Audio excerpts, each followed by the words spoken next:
So I got a little time before Mark shows up here. We're about to go get some wings or something to eat out of their wing place.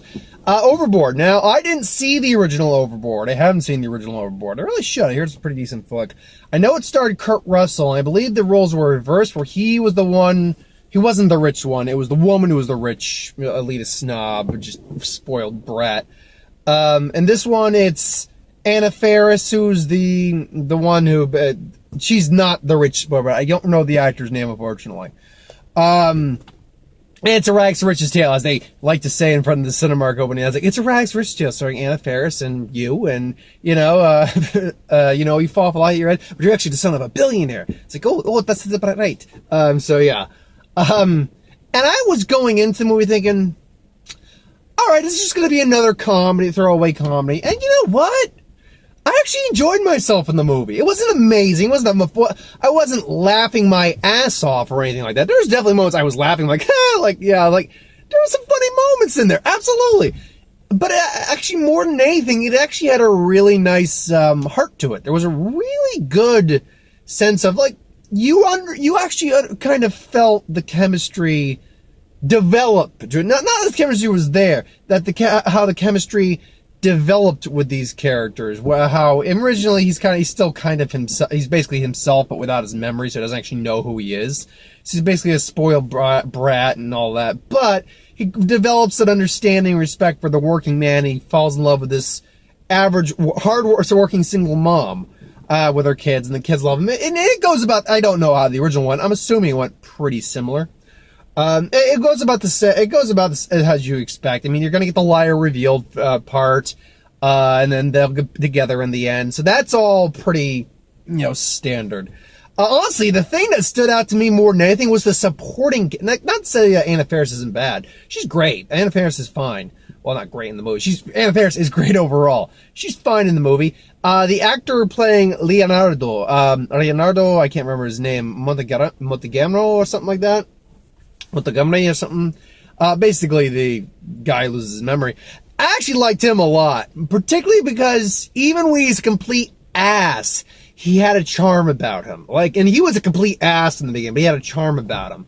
Then afterwards, you see how he develops his relationship with these kids and with Anna Faris, and you really get to like this guy. He actually seems like a really good guy, and he's just trying to support what he believes is his family and doing the best he can. And it's a good little tale, particularly in this day and age. There's a bit of poignancy, where the understanding of those.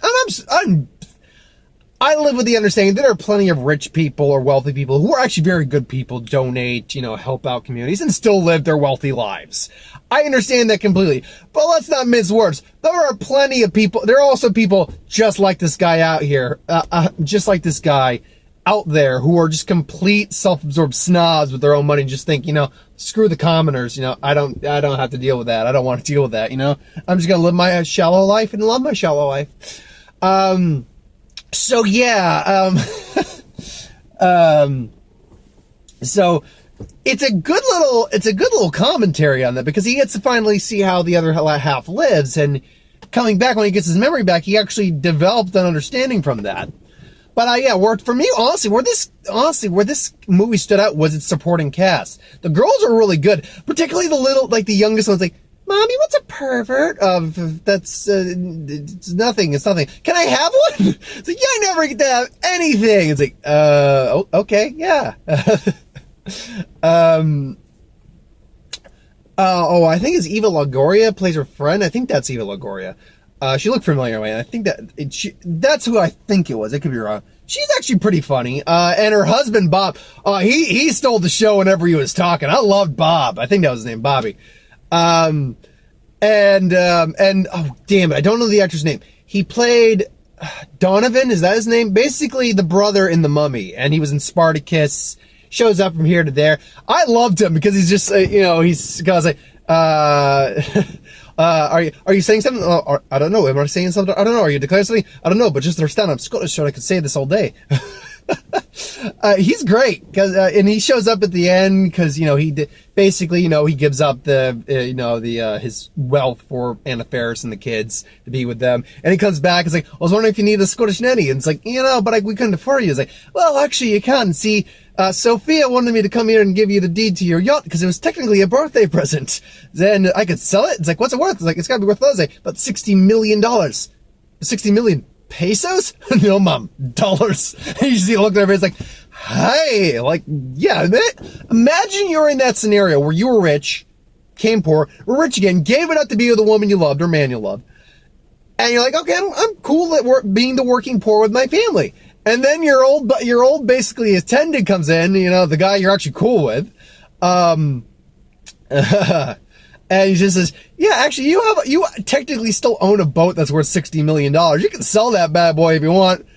Yeah, you'd sell the bad boy. You can get another yacht for a lot cheaper and still have God knows how much money. No, he was great. The workers that he works, I don't know any of the actors' names. One of them looked a little like Toby Kebbell, but I know it wasn't Toby Kebbell. I'm pretty certain anyway. The crew he works with, on the construction site, he's like, you get to like these guys. One's called Burrito, one's called Lucky, cause, he's lucky to have a job. One guy's called Corleone, like based on, or Vito, based off the Don Corleone, Vito Corleone on Godfather, and they make a joke about that. They're a cool bunch of guys. The supporting cast, I think, is really what holds this together. The chemistry between the two leads and the story playing from that, it's typical, but it's nice. They're both very charming in the scenarios they're in. And there's definitely some funny moments. Her mom, though, is a bitch. Her mom's a self-centered bitch. She's just like, yeah, it's like, you promised to help me because I'm training to be a nurse, and I already failed once. Like, yeah, I gotta go tonight, though, to fulfill my dreams because, life is short. And then you actually see her performing, and you're like, yeah, not really that great, ma. Yeah, it's like, why are we sitting here again? It's like, cause life's too short. And then, it's like, let's go get Leo. I mean, I will say, I pretty much saw how a couple plot points were going to go. His sister chooses not to pick him up. It's like, that's not my brother, and she's got to take control of the company. And they briefly mention how the other sister went into charitable work and all that. And I'm like, he's not going to die. And she's going to get the company. And the other sister who tried to, like, weasel her way in, kind of, that's not going to,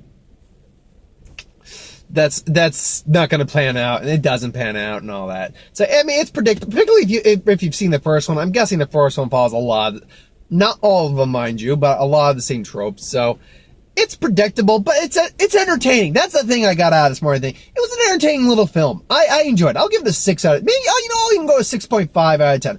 Would not go 7, because 7 is well above average, but I'll go 6.5 out of 10. If you want just a solid little comedy, there's a couple out right now. It's a PG-13, so it's not like super raunchy. There's no tits or T-R-A. There's no swearing. If there was an F-bomb, I missed it, honestly. I mean, there's Blockers, that's R-rated, though. There's Super Troopers 2, that's R-rated. There's another comedy, I Feel Pretty, which I believe that's R-rated as well.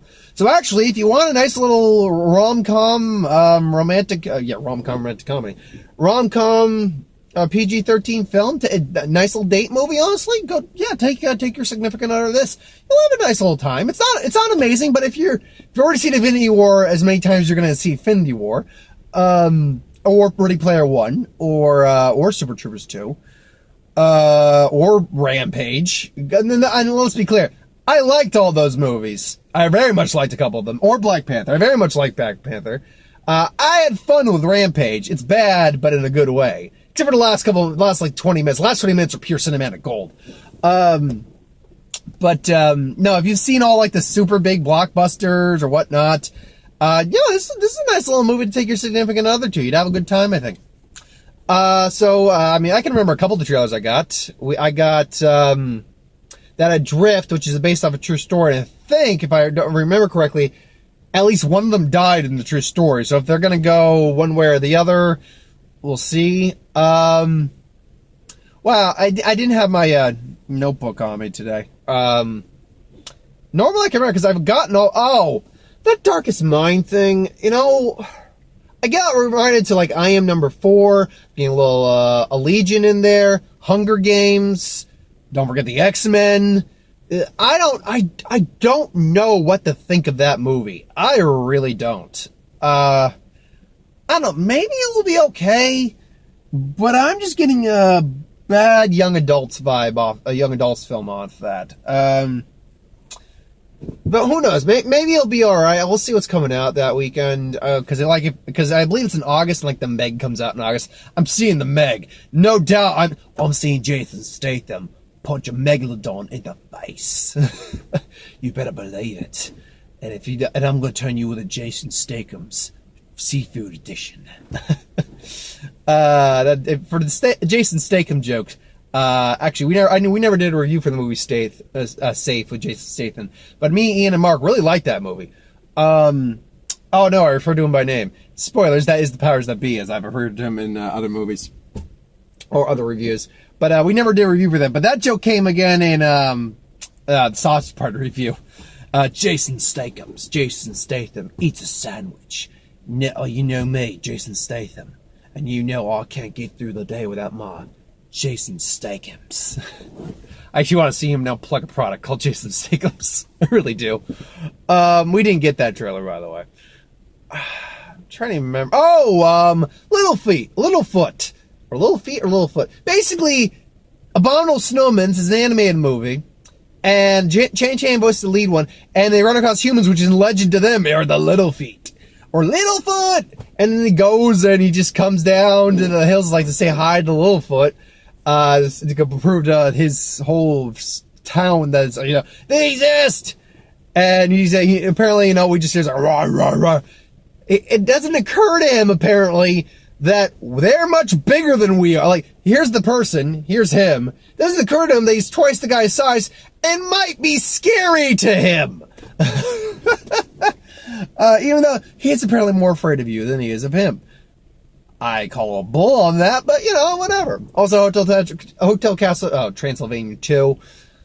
Never saw the other two. I hear they're really fun. I hear actually they're pretty good. One of the few good Adam Sandler movies that comes out these days. But I don't know. I'll have to see if I can catch the other two before I see that one.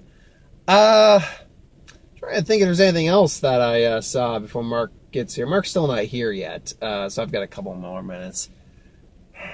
I'm trying to remember, because, there was Adrift, there was Darkest Minds, both those animated movies. There's at least 2 other ones, because they usually give us about 6. There was no superhero movie trailers at all. Uncle Drew. Uncle Drew, where basically all the NBA players are playing the old men, but they're gonna go into a basketball league. That actually looks pretty funny. That does not look bad. And I'm not a big fan like Shaq's acting, but given the right platform, I'm sure he can be funny. He was funny on the roasts because that he had a writer, so maybe if he has a decent writer, he could be funny. Well, we will just have to assume that is the case because Shaq's got a fun I've actually seen Shaq a couple times, like when he did like the lip sync with Jimmy Fallon. Like, he's actually got a kind of fun personality. He just sucks as an actor, so maybe it'll work. Plus all the other old NBA players, so who knows. And I'm trying to think right off the top of my head if I can remember what the last trailer was. And this is hindsight, like why I bring the Notebook. Didn't get anything for next week. Don't think I even got anything for May. Let's see. Okay, it was Adrift, Uncle Drew, the 2 animated movies, Darkest Minds. Am I remembering an actor showing up at all in my head right now? No. And I'm certain it's going to pop into my head when I'm done with the video. But anyway, yeah. That's my thoughts on this, on Overboard. It was actually a fun little trip. It was a fun little trip. Yeah, a fun little ride. I enjoyed myself. It wasn't amazing, but yeah, I didn't expect it to be amazing. For that, I think I got at least a little bit more than what I was expecting. So, next week's probably going to... Actually, there's 2 movies coming out next week. There's Life of the Party, and there's another one. I can't remember what the other one is. Life of the Party is a new Melissa McCarthy one. Not a big fan of Melissa McCarthy, but I did like Spy a lot more than I thought I would. And she was partly the reason. Mostly because of Jason Statham. But she was partly the reason. So, I don't know. I'll give it a shot. Assuming the other movie doesn't catch my fancy more. But we'll see what happens next week. Because I work all this... I have a rotating work schedule, so one weekend I'm working, one weekend I'm not. Next week is the weekend I'm not working. So, we'll see what happens there. Again, I'm trying... feels like it's right in my noggin. Right there. Where are you? Come on, trailer. Nah, can't do it. Anyway, yeah. In terms of other videos, I'm done with the Who Would Wins for the time being. I mean, standard Who Would Win schedule. I'll have 2 next week. But, I feel like, to quote a line from Thanos without spoiling anything, it's like, what are you gonna do when you're done? And then I'll rest and watch as the sun go, to paraphrase, and then I rest. What are you going to do when you're done with your week of Who Wins? And then I'll rest and watch the sun rise on a grateful YouTube channel. Yeah, I actually really like doing the week of Who Wins. One, because I just enjoy doing the Who Wins. It clears a bit off the plate, even though people suggest more than I ever do in 1 week. So there is that. But it is exhausting to keep the pace up day in, day out for each one, particularly when I have to work each day. So, or most days. So, yeah, it is a little difficult, but I really do enjoy doing the week of Who Wins. I don't know when, I don't know when I'm going to get to the power level videos. Eventually, I'm getting to the power level videos. Eventually. Somewhere down the line. Could even be next year. I just got a lot to do with the channel as it is. So, take that for what it's worth. But anyway, yeah, the power level. What If and Box Office will be later this week, or, on Sunday. I don't know. I don't know if I have anything else planned. I don't think I have anything else planned. But, I don't know. We'll see. And then the usual, and then everything else. So thanks for watching. Hope you enjoyed, and I will see you folks next time. Later.